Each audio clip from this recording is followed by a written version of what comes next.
أنا قولون كيا لقى دبتشوف وفي كيا أصلا تاني اسم تقولي اسم تنجد جبيسي سأسيد عن نجهين جنا دابتنين. السلام عليكم ورحمة الله وبركاته. ورضا فيك بجمع تكينا وندك يسنو أكمل كاك أبدني جرّ جرّتو زين الله لينا. Sekarang di sumber gini, tersagar. Kayak kol fanjur aja. Akas mau ramanti, beralih sama arka phone sini cahaya jadi kadang. Assalamualaikum warahmatullahi wabarakatuh. Kan jadikan cahaya untuk tadi untuk takenya. Ma boleh dia biyo liga le wajah liga.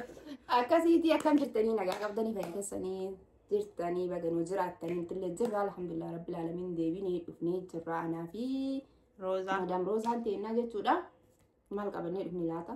Akkas hordof kabajam tu takenya hadda dugar bidu bercufi wan bayel himiti aku ma arkitani saada fi zajjala kubate dewi te jirti. Kale de movie kitirre tayar. Mana ni amara tinggal.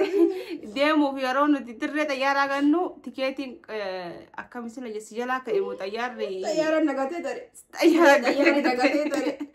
Rabbitu kijibanu gadise.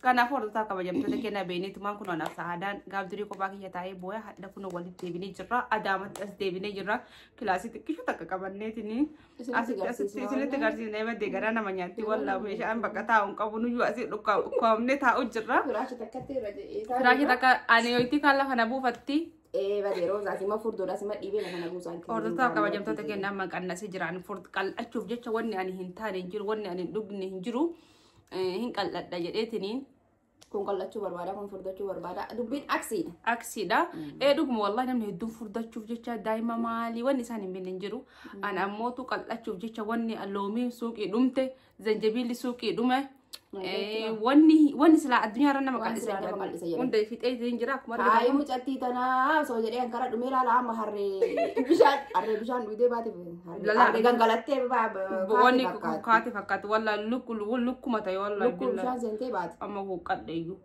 nyaadhu bakka galgala inuu nyaadhu Eetiin waan argadhe darbadhe Mashallah masaada na nyaasisaa jirti ka furdinnu makiyya naa wayya saada mashallah furdatte walirra wal qaqqayyarre mashallah si furdatte jirti dudumbushiidha ana fuuluma kiyya kana mee du'aa inaa godha wallahi sumaanu rabbi sirraa fuudhu wallahi qaalitiyya amma keessatti waan isin ajaa'ibu yoo karaa kana jidduu lamaan deemti deebisa boo qilleensa illee fedhatanii fakkaatti silaalaa jiraadha achi keessa silaalaa jira akka nama achi keessa asii argaa hin jirre Wari.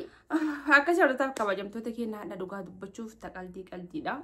Wanti nuti hadda dhufnee fi akkuma argitanii hedduu takka gammaddanii du'aa illee naa gootanii boottanii illee sapiraayizii faazarii akaakayyuu kiyyaa kanarratti jechuudha.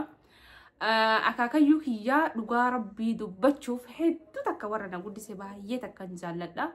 Akkuma beektanii abbaan argate osoo hin taane abbaa kiyyaati kana guddisee ni beektanii warri beektanii akkasuma akka hundi illee haadha abbaa kiyyaati hundinuu ni beektan jedhee yaada hedduu takka na gammaddanii turtanii tokkoffaa irratti hedduu takka galatooma sababa keessaniin itti aansisa aadaan illee hedduu takka na wajjin ifaajjee ganama qorra keessa dhaabbattee hiika horii waliin dhaabbannee kaan goone waan nama hedduun na wajjin lafa akkasiin jedhu yeroo san viidiyoo maa waraabuudhaan jala gizee farda binnuu gizee meeshaa wanni waraabuudhaafneef sapiraayiz hordoftoonni haa ta'an jenneeti warruma wajjiidhaanii akka isin argitaniif waraabuudhaafne jechuudha maaliif isinillee sapiraayizii haa taataniifi garuu hedduu warri abbaa kenna osoo jiraate maal jettan hedduu takka garaa nu nyaattanii namoonni abbaa isaanii osoo kanatti hin gammachiisin osoo jechuun waa baay'ee yaadaniif osoo hin argin isaan bira gara akiraa deemanii baay'ee tokko isinitti dhagahamee abshir isinitti hin dhagahamini kaduu rabbi warra jannataa haa godhu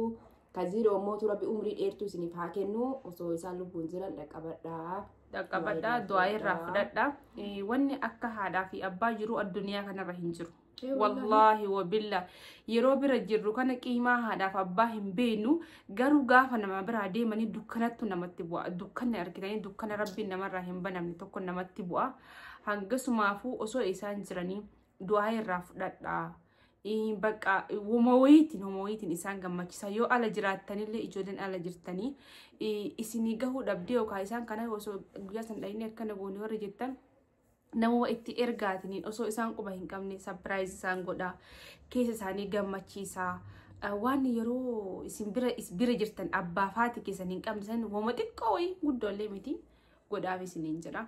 An kana godhuun kiyyaa dhugaa dubbachuuf ufii kiyyaa osoo hin taane isintu godhe. Isintu na jajjabeessee sa'asiidhaan nagahee na cinaa dhaabbattanii na qarqaartanii hordoftoota kiyya an maqaadhaaf bira dhaabbadhee warra kiyya kana sapiraayis godhe malee ka sapiraayis godhe isin jechuudha. Isin hordoftoota kiyya guutumaan guutuu namni 98 kun jechuudha. Hedduu takkanaaf galatooma. Galata keessan akkana jedhee hin himu.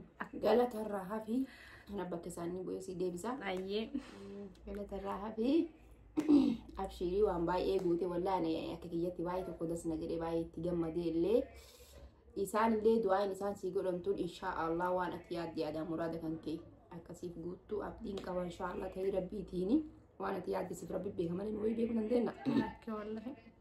Kanaafuu yaada muraada kan kee rabbiin siif haa guutu du'aa isaanii isaanuu sii godhanii jiranii jechuudha. Du'aan haadhaa fi abbaa ofii baay'ee nama fayyaddi jechuudha bakka guddaan nama geetti. Waan hamtuu sitti dhufte sirraa deebisti bakka baay'ee si geetti jechuudha walumaa galatti abshirii yaadini cammallee tattana caaltu inshaallah ni gootaaf jedhee yaada. Ni godhaaf kan caaltu namaan godhaaf jedhee yaada. Yoo lubbuuti yaan jiraadhe yoo rabbiin lubbuudhaan yoo nama kaahee warri kun maashaallah alhamdulillah gahu danda'anii qaba kana argatanii akkuma tiyeetan jechuudha dhiisami. Seenaa kana gaafa tokko TV irratti yookiin sila bakka seenaa kana bakka guddaa miidiyaa kiyya kana irratti illee isinumaaf gadhiisaa guyyaa wayii seenaa gaafa rabbiin bakka wayii nageesse yaada muraadaan qaba rabbii yaada muraada san si haa guutu naan jaa. Seenaan hedduu ulfaataa qabaatiin kiyya kun itti na guddisan jechuudha hedduu ulfaataa intala akkooti yeroo baay'ee yeroo booyu kana durumarraan booya. Durumarraan booya booyisi kiyya kun durumarratti kennumarraan booya. Kanaafuu hordoftoota kabajamtoota keenya hadda waan biraatiif illee dhufne hordoftoota keenya kana galateeffachuun qaba. Isaantu maatii kiyya kana gammachiisee rabbiin isin haa gammachiisu. Rabbii warra haadhaaf abbaa qabdan rabbiin qiima haadhaaf abbaa keessanii rabbiin isin haa beeksisu. Haadhaaf abbaa keessanii irraa du'aa fudhadha. Akkasuma warri hin qabne illee hin yaadatina homaayyuu miti wanni dabre bakkuma rabbiin isaan fudhatanittis rabbii warra jaannataa isaan haa godhu. Sadaqaa godhuufii dandeessanii waan tokko kennitanii haadhaaf abbaa kennatanii sadaqaa godhuufii dandeessanii masjida rabbiitiif waan tokko qarqaaruu dandeessanii. Kanaafuu hordoftoota fi kabajamtoota kenna. Bakka isaan jiranitti ammoo isaan bira dhaabbattee isaan cinaa dhaabbattee ani hin danda'u. Amma haadhaaf abbaa kiyya qofaa miti dhugaa rabbii nama gurguddaan natti jabaata bakka waattu jala seenii uladhunaa godha nama gurguddaan kun garaana nyaata bakka osoo amma karatti yoo argoo jechuun jiraami karatti amma bira taraan waattu itti bakka ni jiraami kiyyaa fi hambaa hin beeku jechuudha hedduun jaalladha nama gurguddaa kanneen baay'ee takkaan jaalladha onni matii irraan hin jaalladha hedduu takka natti tolanii desna jedhanii garaana nyaatan jechuudha hordoftoota fi kabajamtoota kiyya rabbiin kan hin danda'a. Umriin naaf dheeressu. Rabbiin umriin naa dheeressu umriin dheertuu naa hannu osoo jiru hamtuu isaanii jiruun tiyaan agarsiisanii hin danda'u hamtuu isaanii arguun barbaadu. Rabbi du'aa naaf godhaa fi umrii dheertuu naa haa rabbiin isaaniif naa haa kennu. Isin jedhaa hordoftoota fi kabajamtoota kenna. Bakka gammachuun isin naa gammaddan hedduutu akkanatti dhagahamee akkana akka jedhee fixuu hin danda'u jechuudha. Gammada isin naa gammaddanii. Hedduu takkanaaf galatooma baay'ee isin jaalladha baay'ee takkan isin kabaja inshaallah kanatti aansee amma farda sapiraayis goonee guyyaa biraa gaafa makiinaa sapiraayis godhu jira maaltu beeka inshaallah ta'e rabbiitini haddi makiinaa ta'a jiruu isaanii irratti yookaan homa argan makiinaa jedha farda ta'a guyyaa biraa makiinaa ta'uu danda'a. Akkasii miidha? Akkasii inshaallah rabbiitini wanti rabbi jedhamee ooltu. Asumaanuu warri biyya namaa keessa jirtan warroonni haadhaa fi abbaa keessan sapiraayizii godhuu barbaada yoo jennee noo. Haadhaa fi abbaa keessan. Sapiraayizii godhuu haa ta'u sapiraayizii godhuu barbaada waan barbaadaniin jechuudha waan dandeenyuun. Sapiraayizii isinii goona waan barbaadaniin jechuudha. Waan tokko wallaahi yoo dadhabdanillee isin qarqaarra. Haadhaaf abbaan keessan haadhaaf abbaa kenna. Hedduu takka bakka hin yaadina fagoo jirraa abbaa kenna akkami gammachiisnallee jettanii yaaduu hin qabdanii. bira jirra isinii bira jirra. Akka haala isin barbaadanii surprise isinii goonee. Biyya barbaadan isinii deemnee surprise isinii goona. Irraa fudhattan akka isaan du'aa isinii godhan. Waa maraanuu isin bira jirra. Lakkoofsa keenya asirratti isinii maxxansinaa gara mootiif gara WhatsAppiin dhuftanii waan akkana akkanaatiin bakka kana akkanaatti surprise nu godha maatii keenya nu gammachiisa isin nu jettan deemnee isinii gammachiisuudhaaf qophiidha jechuudha naaf Rooza. Bakka barbaadan biyya barbaadan keessa taa'ee Oromiyaa keessa waan ta'u jijjiiru jechuudha. Biyya hunda deemnee isinii gammachiisna. Yoomaa yaadinaa Rabbi umrii isinii haa kaa'u warra qabdanii. Rabbi nama dhugaadhaaf abbaa beeku Rabbi nu haa godhu. Yeroo addunyaa irratti namni tokko haadhaaf abbaa ofii kana xiqqeessa. Haadhaaf abbaa kan kee xiqqeessite jechuun duudni kan kee xiqqaate jechuudha. Gizee bira jiran hin beekan gizee biraa deeman beekan nama dhugaa Rabbi dubbachuudhaaf dhimma haadhaa fi abbaa jechuudha. Eega biyya bahee biyya namaatti keessattuu ilmoo dhalee arge haadhaa fi abbaan maal akka taate naaf galee jechuudha. Qara maali silee gizee isaan naa bilbilanii maaliif nuun bilbiltu ati naan jedhan maaluma bilbilaa oolan silma mataa na dhukkubsaa oolan jedhan. Eega ilmoo dhalee arge kana jechuudha. Idaara akkuma dhimmooti yaaf cinqamu kanatti naafillee cinqamanii ka jedhu baay'ee tokko natti dhagahame yeroo san beekee jechuudha akka haadhaa fi abbaan keenyaaf cinqaman naaf rekkatan naaf dhiphatan jechuudha. Wallaahi qiima haadhaa fi abbaa ofii keessattuu gizee madhalan arganii. Kanaafuu iyyuu inshaallah. Amma tokko akka namni akka warra akka anaa kan magaa isin viidiyoo isinitti dheeressu maal jedhanii haati nama guddiste haadha takka hin dagatan. Ana haati tana narratti akka wallahi lazim na dhaggeeffadhaa dubbii tana haati tana deete tana hin jaalladhu isiin na deette malee maal na goote na deette mana kootii na guddisee maal jaa ture jechuudha. Garuu akkoon teessuun guddistee asiin na geettuu malee qiima haadha na deette illee amma gaafa argu hedduuta kana wajjin cinqamtee waan taane na taate bakka ni jira yeroo sanatti hin fakkaanne garuu amma tana deette illee hundumaa akkasii argee jira. Rabbiin hundumaa fayyanaa kan umrii na dheeressu nama dhugaadhaaf abbaa ofii beekaadhaaf abbaa ofirraa du'aa godhatuun hunda haa godhu. Dhugaa Rabbii kanuma isiniin jechuu fi viidiyoolee isinitti dheeressuu fi miti hedduuta kanaaf galatuma keessan isin ibsuu fi akkuma argitan deebinee jirra hadaamatti kunoo galleetiin jirra anaaf sa'aadaaniin hojii kenna eegaluuf hin deemnaa kanu jaallattanillee hundummaan keessan wanni hundinuu hojiidha nutti naarinaa isiniin jenna. Waan feenillee yoo balleessine akkuma amma jaalalaa nu ibsitan kana jaalala keessan nu ibsaa yoo nu balleessine nu gorsaa isiniin jenna baay'ee takkaan isin jaalanna kanaafuu haga viidiyoo biraatiin walitti deebinutti assalaamu alaykum warahmatullahi wabarakatuh. Ani dhawwadhaawatu. Uummanni ol baheen dhokatanii uska. Lalaalaa jiranii farsi. Silaalaa jiranii maaltu dhawachiisan. Mushurraa. Akkasii baay'ee takkaan isin jaalannaa. Sassaaba dhagaa Ameerikaa deemee abboleettii dhiyaa. Wakii deemtee deebitee bar guyyaa takkatti. Guyyaa takkatti deemee rabbi si ayyeesse bar. Alhamdulillah. Guyyaan tokko oli guyyaan tokko gadi. Absheera.